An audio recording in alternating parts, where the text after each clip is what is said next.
पाहत आहात Loksamiksha news network आणि या आहेत आजच्या सुपरफास्ट न्यूज। या बातमीपत्राचे प्रायोजक आहेत नंदिनी कलेक्शन, फक्त महिलांचे परिपूर्ण दालन, माऊली निवास, कल्याण मंडपमच्या बाजूस, यशोधन नगर, परभणी। नमस्कार, मी प्रभू दिपके लोकसमीक्षा न्यूज नेटवर्क मध्ये आपलं स्वागत करतो। आपण पाहत आहात परभणीचं एकमेव बातमीपत्र Loksamiksha superfast. Red Apple exclusive MIDC परिसर परभणी। परभणीच्या वसंतराव नाईक मराठवाडा कृषी विद्यापीठाचा 27वा दीक्षांत समारंभ आज उत्साहात संपन्न झाला। या दीक्षांत समारंभामध्ये महाराष्ट्राचे मुख्यमंत्री देवेंद्र फडणवीस आणि श्रीरंग देवबा लाड यांना डॉक्टर ऑफ सायन्स ही मानद पदवी विद्यापीठाचे कुलगुरू डॉक्टर इंद्रमणी यांच्या हस्ते प्रदान करून सन्मानित करण्यात आलं। तसंच 2968 स्नातकांना विविध पदव्या प्रदान करून अनुग्रहित करण्यात आलं।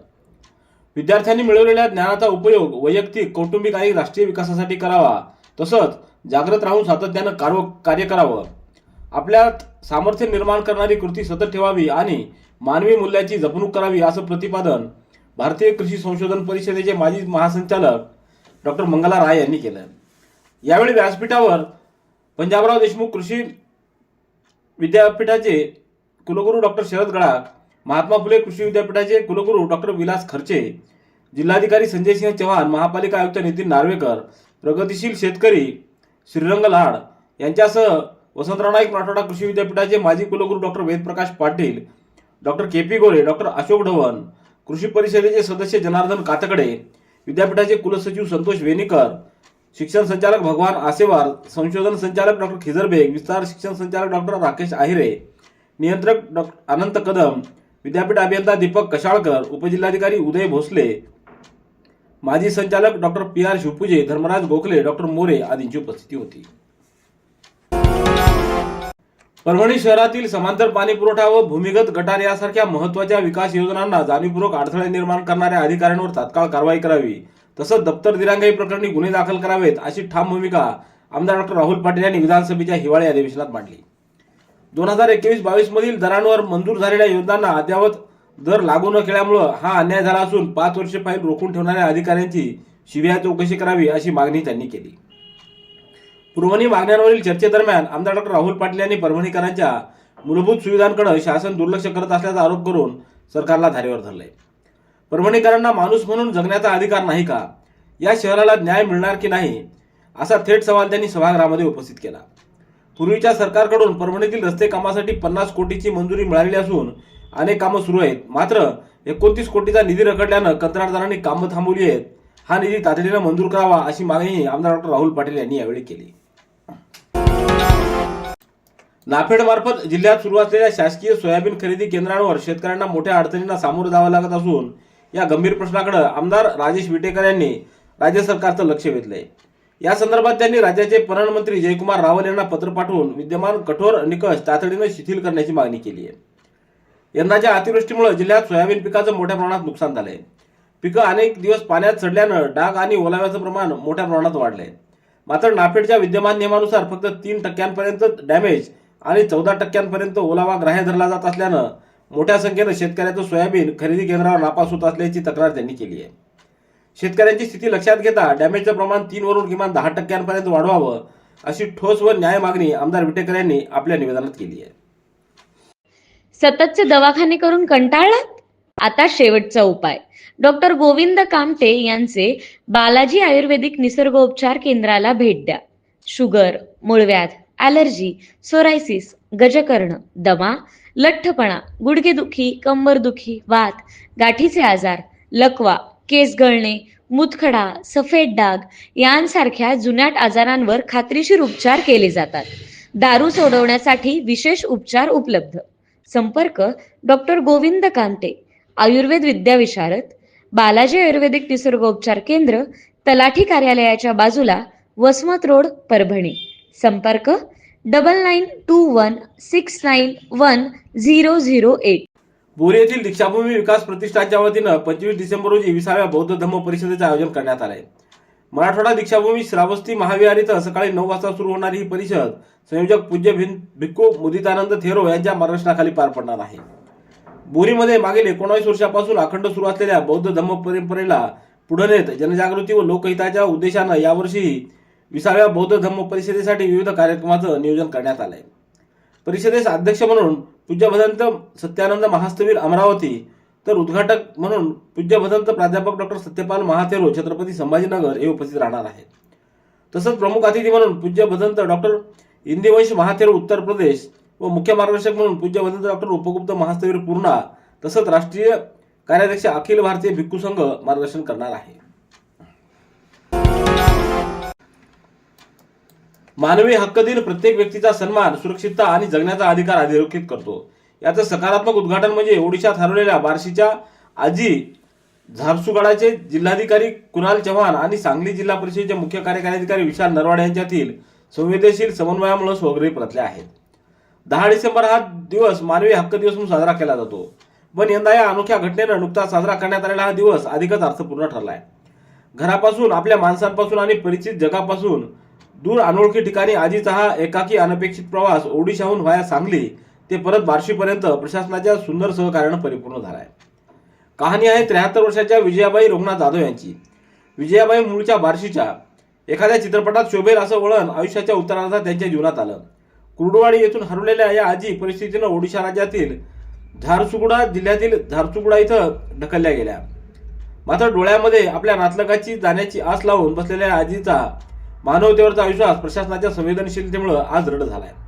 यासाठी त्या वारंवार कृतज्ञता व्यक्त करत होत्या. एक संवाद विद्यार्थिनीशी अभियानांतर्गत पोलीस काका, दीदी पथक व विद्यार्थिनीचा थेट संपर्क करण्यात आलाय. पोलीस अधीक्षक रवींद्रसिंह परदेशी यांच्या वतीने राबवण्यात येणाऱ्या एक संवाद विद्यार्थिनीशी या विशेष उपक्रमांतर्गत 8 ते 11 डिसेंबर या कालावधीत एकूण 12 ठिकाणी विद्यार्थिनींसाठी जाणीव जागृती व मार्गदर्शन कार्यक्रम आयोजित करण्यात आला. या कार्यक्रमाचा उद्देश विद्यार्थिनींचं सक्षमीकरण, कायद्याची मूलभूत माहिती, खुला संवाद, सुरक्षितता, सजगता हा होता. या अंतर्गत बालविद्या मंदिर शाळा, मराठवाडा हायस्कूल, अरविंदो अक्षरज्योती शाळा, जवाहर माध्यमिक व उच्च माध्यमिक विद्यालय जिंतूर, कस्तुरबा गांधी, संत जनार्दन माध्यमिक विद्यालय चारठाणा, जिल्हा परिषद शाळा पाथरी, नूतन विद्यालय सेलू, सुमनताई गव्हाणे महाविद्यालय या ठिकाणी या विद्यार्थिनींशी संवाद साधण्यात आला. स्वामी रामानंद तीर्थ मराठवाडा विद्यापीठ नांदेड इथं 27वा क्रीडा महोत्सव आयोजित करण्यात आला होता. 27वा आंतरराज्य क्रीडा महोत्सव स्पर्धेमध्ये स्वामी रामानंद तीर्थ विद्यापीठ नांदेडच्या टेबल टेनिस संघानं कांस्य पदक पटकावले. या स्पर्धेत श्री गुरुबुद्धी स्वामी महाविद्यालय पुणेचा विद्यार्थी अमिश आठवले याच्या नेतृत्वात टेबल टेनिस स्पर्धेत सहभाग नोंदवण्यात आला होता. या स्पर्धेत अमिश आठवले यांनी नेत्रदीपक कामगिरी करून आपल्या संघाला कांस्य पदक मिळवून दिले. या क्रीडा महोत्सवात टेबल टेनिस या स्पर्धेत राज्यातील एकूण 22 विद्यापीठांनी सहभाग नोंदवला होता. उपांत्य फेरीत पुणे विद्यापीठासोबत स्वामी रामानंद तीर्थ विद्यापीठाला पराभवाचा सामना करावा लागला. तिसऱ्या स्तरासाठी स्वामी विवेकानंद तीर्थ मराठवाडा संघानं नागपूर संघाला पराभूत करून कांस्य पदक पटकावला. या स्पर्धेत अमिश आठवले याचं योगदान आहे. Red Apple furniture, smart furniture for smart people. Exclusive Parbhani शहरातील भव्य शोरूम रेड ॲपल एक्सक्लुझिव्ह, भारतातील स्मार्ट फर्निचर ब्रँड आता आपल्या परभणी शहरामध्ये. हो, आता आपल्या परभणी शहरामध्ये. या अंतर्गत ऑफिस, बेडरूम, डायनिंग, लिव्हिंग इत्यादी प्रकारचे फर्निचर आपणास मिळेल. Bedroom set, bed, dressing table, sofa set, कपाट, डायनिंग टेबल टीपॉय आणि स्टील फर्निचर इत्यादी सर्व प्रकारचे फर्निचर तेही आकर्षक किमतीमध्ये उपलब्ध आहे. एक वेळ अवश्य भेट द्या.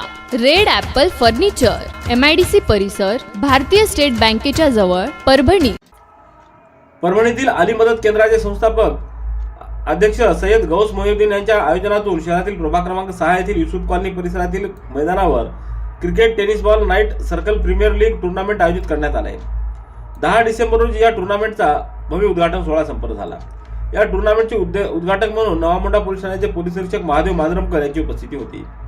यावेळी डॉक्टर जफर इक्बाल, आयोजक सय्यद गौस मोहिउद्दीन, डॉक्टर सुनील तुरुकमाने, अमोल गायकवाड, खिजर, बाबर सिद्दीकी, खुद्दूस, नसीमुद्दीन शेख, संतोष कुरुळे, निखिल जैन, नरेश देशमुख, सुहास पंडित, अरुण पवार, कुणाल गायकवाड, राहुल कांबळे, मिलिंद घुसळे यांची उपस्थिती होती.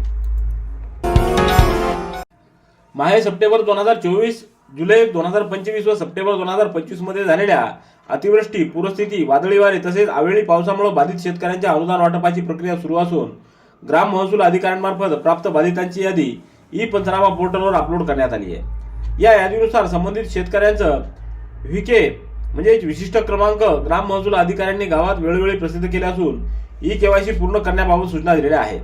अद्यापही काही शेतकऱ्यांनी ग्राम महसूल अधिकाऱ्यांकडून आपला व्हीके क्रमांक घेऊन ई केवायसी पूर्ण केली नाही. अशा शेतकऱ्यांनी पुढील 7 दिवसाच्या आत नजीकच्या महा ई सेवा केंद्रात जाऊन ई केवायसी पूर्ण करावी असं आवाहन करण्यात आलंय. परभणी जिल्ह्यात प्राणी जन्म नियंत्रण नियम 2023 अन्वये सर्व नागरी स्थानिक स्वराज्य संस्थांमध्ये लागू करण्यात आलाय. याबाबत रीट याचिका दाखल करण्यात आली होती. सर्वोच्च न्यायालयानं वेळोवेळी याबाबतचे निर्देश दिलेले आहेत. भटक्या जनावरांमुळे मानवाच्या दैनंदिन जीवनात होणारा उपद्रव तसंच मानव श्वान संघर्ष टाळण्यासाठी उपाययोजना करणं आवश्यक झाले. त्या अनुषंगानं परभणी जिल्ह्यातील भटक्या कुत्र्याच्या संदर्भात कार्यवाही करण्याबाबतच्या सूचना जिल्हाधिकारी संजय सिंह चव्हाण यांनी जिल्हास्तरीय प्राणीक्लेश प्रतिबंधक समितीच्या बैठकीत दिल्यात. यावेळी अतिरिक्त मुख्य कार्यकारी अधिकारी रश्मी खांडेकर, शिक्षणाधिकारी सुनील पोलास, जिल्हा पशुसंवर्धन उपायुक्त केशव सांगळे, जिल्हा आरोग्य अधिकारी संजय कुमार पांचाळ यांची उपस्थिती होती. परभणी तालुक्यातील शिंगणापूर शिवारात एका विहिरीमध्ये 10 डिसेंबर रोजी एका अनोळखी महिलेचा मृतदेह आढळून आला. दैठणा पोलीस तात्काळ घटनास्थळी दाखल झाले. पोलिसांनी मृतदेह बाहेर काढून पंचनामा प्रक्रिया सुरू केली असून महिलेची ओळख पटवण्याचे प्रयत्न सुरू आहेत. मात्र मृतदेह अत्यंत कुजलेल्या अवस्थेत असल्यानं ओळख पटवण्यात अडचणी येत आहेत. महिलेचा मृत्यू कसा झाला याबाबतचं स्पष्ट कारण अद्यापही समोर आलेलं नाही. प्राथमिक अंदाजानुसार मृतदेह सुमारे 8 ते 10 दिवसापूर्वीचा असावा. मात्र महिला स्वतः विहिरीत पडली की तिला कोणी आणून टाकलं याबाबत संभ्रम कायम आहे. रेड ॲपल एक्सक्लुझिव्ह MIDC परिसर परभणी. याबरोबरचे बातमीपत्र संपलं. पुन्हा भेटूया उद्याच्या सुपरफास्ट बातमीपत्रात. पाहत रहा लोकसमीक्षा. तुम्हाला हे बातमीपत्र कसं वाटलं याबद्दल आपली प्रतिक्रिया नोंदवा. दररोजचे अपडेट्स मिळवण्यासाठी लोकसमीक्षा चॅनलला सबस्क्राईब करा. धन्यवाद.